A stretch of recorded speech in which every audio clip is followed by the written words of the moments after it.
Don tom chu hey timoi te hi ko san atangin kan ti dong nge pol atangin kan ti nge chang ko san kan tia pol te kan tia tiro chu ta tanga ko sana ilo chok ta thut mai sia nge I chwa na than le ti kha sia ta chak om ka ti wa thalem nga em in ilo om thina chu ilo chwak ta thut sia engwang nge ni a ti te kha sia ka cha ka chu ta chuan pathianin engangin enge I thin lunga thu asuya nangmana tul iti ang mo kha min lo soi saklati in koron ngen che hun thatak me min pe ka wangin kalom ma chuan tu na ya nangman tul iti ang kha ni ron soyanga ke chu hei lo zot boy lawang cheng lo inrol ve chen te kha kan ti bala don chi amo chuwang chuan poli chwa chan ke le nangma sia ti rai om dan ang te kha min lo soi sak che ni thakop mai te ro helai thu hi tam tak pon min zota pathian thu hi kan ngai dan tam tak te ke mani engerin dan ang te han kan kalve mop pa kum enga mozat kalta kum nga malama khan nyang karil ruwa hian enga tinge Christian te hi mun khata kanin khom ve theilo le ti te hi ka ngai to thina hei namdang tam tak te chu muslim te musulman te chu biakin khata te anin khom thina ke ni Christian ring tu te hi eng tinge mun khata hyang kanin khom ve theilo le ti te kha kalo ve na sa ve to a karil ru hian ka ngai to ke ma kom te hian Christian kan ni chuan hun khata te hian in khom ve thei om takanya amaro chu zorama chuan Christian ni sin Christian za te kan in chal thina ma se kaushan sang kan tia ma se kaushan kan ti po hian Paul sang Salvation te Presbyterian UPC Baptist kan ni lomate khan Paul te naw neu po atama chu tiang chuan Bible chunga mi omlem lo po hi kaushan po hian in zirtir na tam tak kan nei ta inga molai tangkhang kanun hi beidon na a oma ni soyang khan kaushan jing om te nuam ka tia Paul hau jinga hetia han khosak te hi nuam ka ti thina amai ro chu karil ruwa hian zolnei isai bum somruk paruk thuka karil ruwa hian omreng lalpa chuan heti hian ati van ka thut pha ni a leika ke nga chanani khoya nge kata na inin saktur chu khoya nge ka cholna mun tur chu ti hi kan chiar thina lalpa cholna tlak kan ni em lalpa in kan ni em ti te hi ka in ngai to thina kan in khoma income service zong te pathian zara ka dam chuan in khom kim ka du thina ni amero chu kan rong bol puite khatya angte nen po khan hlim taka kan nom la ya khan kaushanin kan ti leida na kaushan pol kan ti ang hian enge thil tam tak Bible om lo hi in zirtir na tam tak hi om to a chuwang chuan Christian ni top mai hi tha berin ka seta chuta chuan Christian ni hi kan zir tiang ka tia chuta chuan Christian kan ni chuan ti tur tam tak a oma I chen khat phei chuanin I thi huna tunge vuyang che te min tia kan thi to te ber te chuanin min pai dai ma se poi hleinem ka ti thina tin chen khat chuan pastor vuite ro pui taka ka tianga vuite kha an be se thina ke ye ro chu tia lam chu karil ru lem lawa kan khotlanga upadeu kan chan chin te tanga hria te hian min vui se fu ber te hian ka hria chu tiang chu kanun om dan ani thina leila maro pui na yang kanun min thuam lawa eng molai tangkhan engkim ka ezon na te po hi duam em lawa ka om hi angai ta ni tinakan e khop cho min peng che kan tia chuta chuan kan e khop ba khi namen lawin kan beya lali swa ring turin kan in zirtira chung ko tam tak chung ko mai cham kan siamanga hei chu tam tak kin kan ti dan ani a kan tu kan fa te a hian Christian ni turin lali swa Christa ring turin kan in zirtir thina ni ma se keimani hi swarin tlakin kan omem ti hi zoram hian enge keimani theu hi lo in zot taila lali swarin tlakin rong kan bolem lali swarin tlakin kan nungem lali swarin tlakin thenom khoveng tan kanun le ka hun te ka mangem lali swa wang hianin ka thenom khoveng te tan hadam na kani em ti te hi zoram hian kanin en hi apoimo to le in ka sha July chong karil ru a ha ve china ka fa te pon an ngai thiam lo ti ka sha mai ro chu ka mu ang hian ron mu ve lo ani chuta chuan bible a hian ka chiar china enga molai khan thei to kin ka be ve china Sunday hi bible a ka mu ta lo ani tun ma chuan a rong te po kan lo bol ve mun sang te zoram dung le wanga te po kan lo kal ve china pathiang khongai na zara chu tiang chuan kan lo nung ve china ni a mai ro chu tun hun kan nung kumli kum nga kal ta tang khan bible a hian Sunday a om lo ti hi kanun hian ka beita bible a ka zuk beita chuta chuan karil ru hi engting a kalang o katya hetia 7 day le ka buron sem te po ka lo chiara ka tiang khan ma se i kan rama chuan chu ke chuan karil ru a chuan sabat kan ser ani poin kan ser tlanganga enga tinge ring tu te hi mun khata kan in khom theilo pathiang kan fak theilo ti hi ka vei perania chuta chuan ring tu te nakina mun khata ai khata kan luan za hun tur lo ngak tur hian he dan ko hana tang hian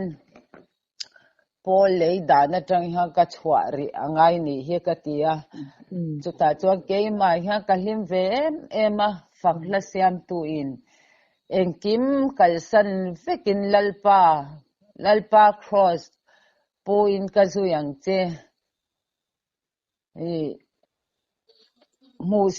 musit engdon na engkim kan torpoa i chu nun chu kan nei apoi mo sia chu ta chuan he lai hi ka duem em thina ni i musit le endong te ompoin nang katai ni to sia ka zui zelang che chandam tu i thisel luin min tlan khovelin min du lo ma se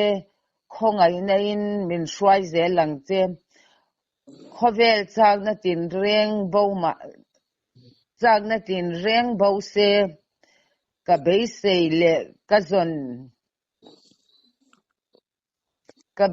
le ka zon thinte van le pathian in arel felsti engma reng ka tla cham lawang ti te hel la hian engkim kalsan vekin la cross puwa lali swa kan zui tak meu hi angai to am i mangai nain minom pui chuan lungai nain min ti buai lo khovel lom nan min khovel lom nain min bum lawang nangma lom na ka musi ti te hi karil ruwa hian om thina ni helai ka sathiam lawa ma se achang tluan hian ka du ema pathian min shwaina ka ti thina mangai pathian fak chunga kan nun hi aom angaya zoram hian lo sheve te mol se ti hi ka thin lunga hian ka du thina ni te khin nan pa chuanin lo avadonin chemfong abuna abun thara alo bun du da deuh chuan thlawlai aso thina anvat le thina alo thon le thina aso le thina khatiang deuh khang kan ram hi thara wa hian kan hanlom dona kan chuai le thina chemfong so nge ngai ang deuh hian in tuai thareng hi kan ngaia zoram tluk chan na ni ber ka ngai hi chu lali swaring turin kan in zirtira I swarin tla ka kan nun lo awang hian keimani dam chung khosangai twana le duam na te kan nuna min shwaya keimani lama hian kan in chiara felto kan e tia thato kan in tichina pathian ro puina hi chang hlia hian kan in ngai china ma se mi ten eng angin nge min mu ti hi kanuna hian om thina namdang Christian te ka ngai to thina Musulman te Muslim te hei mun sang te po ka lo shon ve thina kalkonga te an tong trai hun chuan an tong trai mai ani ma se an mani kharing lo mi an ni so ka ni an nu na hian tam tak ke pon ka mu fo thina khatianga an ti chuan kong si ra te hian tong trai na hun te hi ka mang ve thina chu tiang te chuan ka lo om ve thina namdang te poin lali so Christaring tu kan ni tia min ron mu hi zoram hi ka du tak zet to ni te hi zaina hian ka soi dua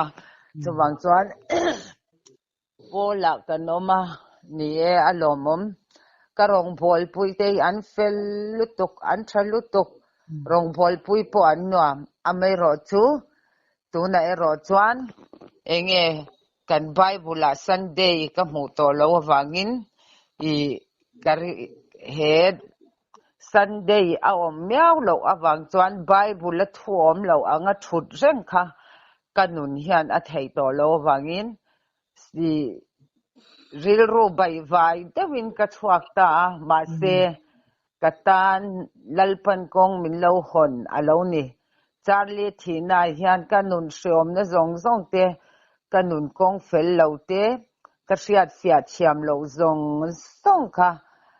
le lama mi pasal te ne an thi kan zuk lom lam ni lovin charlie nuna hian pathian ro puizia ka hmuwa chumi cho kanun tam tak min kai shwaya amanga mi hwai sen ni thei tur hian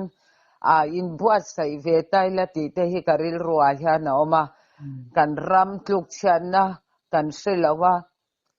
kan ramin enge kan dai swal kan shelawa ni keimani le keimani ring tu in tile zel te pona kina chuan ai khata hian kan luang za thei don lawa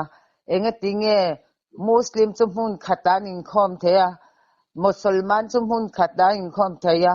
Christian zoram Christian ring tu te hi enga tinge biak in khata te hian kan in khom ve thei lo ti hian kanun hi min luana sa ema chuwang chuan helai hi kan ram poin lo sheve se ti te hi ka dua pathian thu oi tur kan in zirtir na Sunday school te kan ngai poi mo thin ma se zoram harlalali swarin tlakin om ve to la he sabat thi lo serngam ve to ro ti hi karil ruwa hian lian ber mai ni chu karil ruwa hian ka chwa chan ani deuh bere tuna hian ke po sabat ser turin ka in buat sai meka bible nen tuna hian kanun hi ka chai meka ni te kha hi khalai ka chwa chan kha thil pakhat kan soile du chu kan ram ko shan hi kan in en fia hi ngai vel he in ka cha keima to ka hian ka chhut ve ke ni chu thingtlang nu mol kan ni kan thiam na te eng ma ni lawa bible chung thu atanga karil ruwa om ve toy te han soi ve le ka dua mausian Israel fate aswai chhuaka kanan ram thleng turin amai ro chu ta chuan ai kup taram atang chuan aswai chhuak ngeya mausia kha atong trai lai khan sebong no rang kachak sebong no ten lo siam ate khan him lai chenin an nun an lo mangania mausia po kha engwangi nge kanan ram alu tak lo thi kha ka ngai to china chuta chuan ka ati sia nakha mausia po alu lo pha tak kha ania chutiang chia chuan kan ram ko san po hian helai himlai kan chenanga leilung dana keimani thati zong le pastor te thute mun puilam atanga kan ho tu te thute yang kan kalanga lal thu ni lo hian Israel fate pathianin ai kuptar atanga ashwaya ai kanan ram thleng lo ang khan nakina kan cholna mun tur te hi kan thlen lo hi ala om ve riau yang ka sia chung te chuang karil ru te hi ane thina tin hei ka ngai to thina zoram ko san hi atu te mai po hian enge sim tur hi kan nei ni in ka sia ko sana te hianin i achal lang he duam kan ni nge mani boin tlai po ka in leng te mi pakhat chuan in tiana ta ni upale rongbol tu te hi kan choma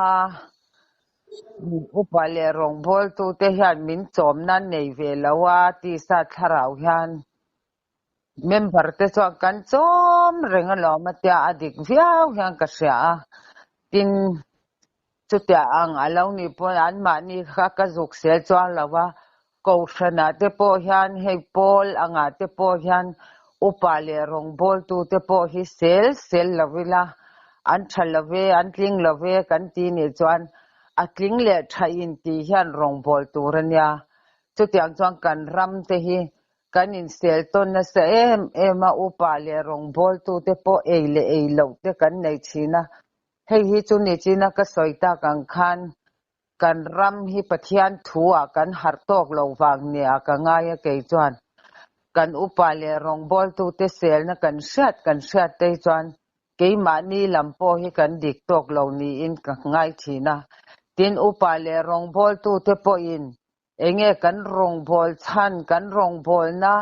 kan kalkong me ka hian pulpita thu soi tu ringot ina mi ka om ti te hi in ngai twaila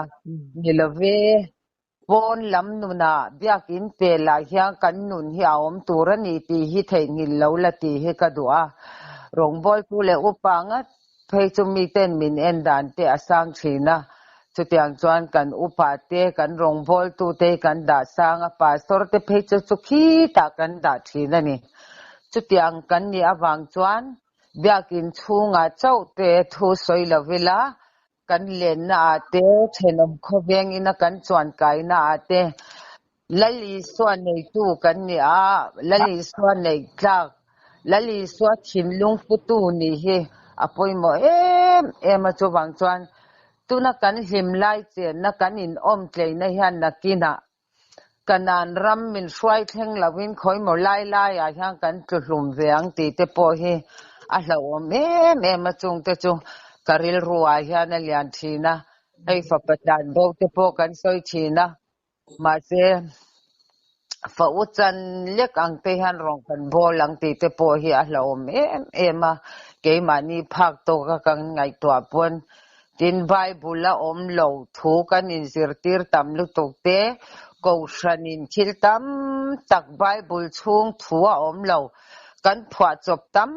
tak te po hi un siam hi atrulin ka sia chuwang chuanin kan ram pathian thu ke ni chuan sang tak kha kan va soi thailo amai ro chu mi tam tak chuan zol nei te po an lo ngom ta kha tiang khan khang tia ang kha kan ni ve lawa ke chu ke ma to ka hian bible ne na molte akarin na hi pathian hi aom nge ya aro pui na hi muturin in buat sai he kadua chu wangchon kan ram hi Christian ni vek kilati he kadu ani Christian kan ni lawa wanga nok nai tam lu tuk te hei ka ti thina I ka thian ten lo len te hian kalo ti bor thina I kor laia molte pakhat om kha nok I ti chuan I thenom te kor lama paisu bolho bo ma daro ti ang cha khan chuan kan ram hi thiang hlimna te dik na ten engtinge kan tiang kan ram nei chin ang zong ate po hian leilunga te hianin kan duam talu tukem mani ti te ka ngai twa thina hei ke ni po thang khat lian ang chu kan ni ve maya ama akan tong ngai lo thil tam takte kan tong thina biak ina kan kal chuan pathian thu platform kan din ngat phei chuan duam te hi a in rem lawa enge mi tan enge mo phurit ni hi a hlawm em chunga te chuan kan biakina kan zukala kan pathian thu soi anga hian ding chat theila kan ram hi chu tunai hian alo nuam tur ti te hi karil ruwa hian alian ve thina pathian thu tam tak keima to ka hian om ve thina swal thu te thil tam tak nakina atula ni pon kan la soi chhun zom zelanga pathian thu soi thiam kan ni lo ma ro chu karil ruwa hian soi tur tam tak hi pathian in min pe ve thina ni thi kan ram alo nom theina tur chuan Christian dik tak kan ni hi apoi mo ani Christian kan ni lo wanga har san tam tak kan rama ru lo lu te po do thei lo kan ni ta ni kan tu kan fa te tangin pathian rin tlak ni turin zirti ri lang chuan rui lo te hian tu nang hian min chim luai lo tur ti te hi ka ngai twa thina tin thil tam tak tia ko mai teng ka ngai twa ve thina enga tinge Christian kan in tisya rui lo te zu te ngei thei lo tam tak chan chhuana in te hi din hi alo wangai na sa ta em ve male ti te hi ka ngai twa thina tun ma khan chingchi pa te mong ko na te khatiang khan rui lo ngai in kha aum thina ni khang kha amasa ani ta chutiang chuan tunguna phei chuan a chiar sen po hi ani to lawani Christian ramayan hetia ang kan nei te hi aza tha ka apoya namdang zinga hian hetia ang hi a om ve po hian ka ring lawani kan rama chuan chan chhuan na in chi sang kan nei te hi apoi talu tuka heng in arwa theina tur te hian kan tu kan fa te tu na tang te hian le keimani ngei nu le pa te po hi Christian lali swarin tlang ni turin in buat sai tharila Bible hian enge ain zia ka eng hinge kan rin tur enge kan rin lo tur ti hi zai na tang hian in buat sai tlang la ti hi kan cha ve duani sarlika ka hi ka soi lo theilawa kamitui hi tikla zoi he pa hi athi hi ka uya ma se katan kanun ti fiatu ani bokani hetiang angaring tu huai sen America mai nilaw khovel pum pui ngor hing khop Christian ring tu tha kan han ne kan han se thei te hi amma ang hian om ve theila ti te hi karil ruwa hian oma ti hian ti pan ron ti te hi kalawena athu soi te kalaw ngai tha amma an kalhum na khatiang te athi chan te ka keini te hi kan martar ngam vengem ti te hi ka ngai to thina Christian zok ring tu zoram kan omati hian namdang po kan nilawa kan martar ngam vengem ti te ka in ngai to he miro pui Charlika ka thina hian keipo kanun tam takhi huai sen nain min shrai chodon mek ni te hian ka sia pathian thu tu ani anga kan dai dik zel rama hian pathian ro puina keimani hian alo lang thina kan dai dik phot chuan engma hi tlak cham hi a om ngai lawani ti te kha zani na hian karil ruwa aron thara chung te chu kan soibel deu noi ani chu angai thak te pol lo so mai theya amero chu karil ruwa khatia ang te kha asar mon ang em pon ni chuang lovin kan ram tluk chhian na te hang kanun tam tak min lo tuam ve to na le in lenga te po ka lo soi ve thin to na a tam tak te po ma chu tiang chuang khang te kha kan soibel le ni a di in zawai angai thatu te hnena lalpan aro puina changsela khang ka thuron soi tang te khan kan zawai in siam that ngai lai ke po zir lai me kanina nga in siam tha zoram hi ke ma wangin an ma min an nuam lo ni ti kha in ngai twatlang wila tu ma kalaya khan zuk ti bik anom lo ke po tu nai hang ka zir lai me pathian min hu tir min shwai lai me kanina wangin chu chu kan ram hian a lo kheve sering tu kanina ko nga hian hoi sen takle chhel taka pathian o ngai chang tung zela kalin pathian ro puina chang turin kan ram ring tu te lalpan tharawin in zawain in atharin mal som cheu ro se amen se thale me chan di ek zoram chungchang te iron suya christian kan inti ama se kan nuna mu tur amlo ziate iron soiboka